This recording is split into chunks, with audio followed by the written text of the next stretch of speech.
Welcome back to the Bahamas Tonight Weekend Edition. In your weekend crime news, police are questioning a 19-year-old of Nassau Village in connection with an armed robbery. The Real Deal liquor store on the corner of Blue Hill Road and Soldier Road was held up shortly after 9:30 last night. Police say a male reportedly armed with a firearm entered the establishment, held the managers and patrons at bay, and robbed them of an undisclosed amount of cash. The gunman then made off on foot. Investigations into this matter continues. The countdown is on for vendors at Arawak Key to pay their debt to the government, but apparently they need more time. Hear their concerns in this report from Fern Carey. Despite a warning to Arawak Key vendors to pay their outstanding lease payments or have their businesses shut down come Tuesday, Arawak Key Vendors Association President Bruno Minnis maintains vendors won't pay until they meet with Agriculture and Fisheries Minister Alfred Gray first to discuss their concerns.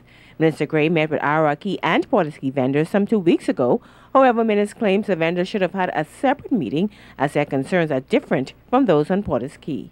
We were pleased that we met with the minister, but first he should hear our views and our concern and sit down with us and stop and not letting him tell us what he proposed upon us and not hearing what the concerns and issues. We have a lot of vexing issues on Arawak Key that needs to be addressed before he make any decision on anything on Arawak Key. Chief among vendors' concerns is their business licenses and the security of their leases. Arawak Key vendors also reportedly signed a 10-year lease agreement with the previous government, but it expired back in May. However, Minnis says the agreement includes a guaranteed second 10-year lease. He says before they sign, a number of issues need to be addressed. What happened and what transpired in those 10 years of our lease? Our gates was closed by the police every Sunday, holidays, and whenever the police sees fit.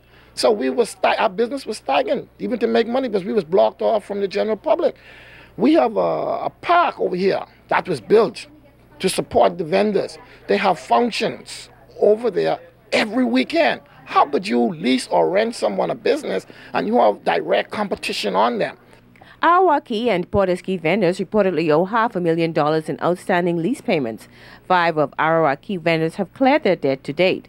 Minnis says vendors want to cooperate with the government, but they will remain firm in their resolve.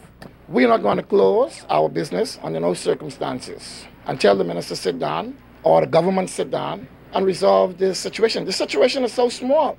Now, we contacted the Ministry of Agriculture for comment, but were told Agriculture Minister Alfred Gray is out of office. Fern Carey, ZNS News.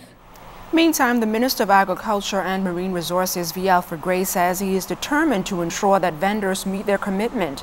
While he says both meetings with Arawak Key and Portisky vendors were extremely successful, a number of them have not made lease payments for about 10 to 12 years.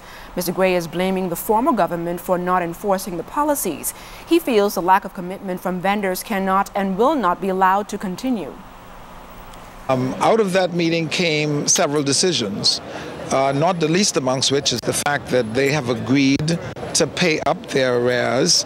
Some of the arrears are as high as $30,000.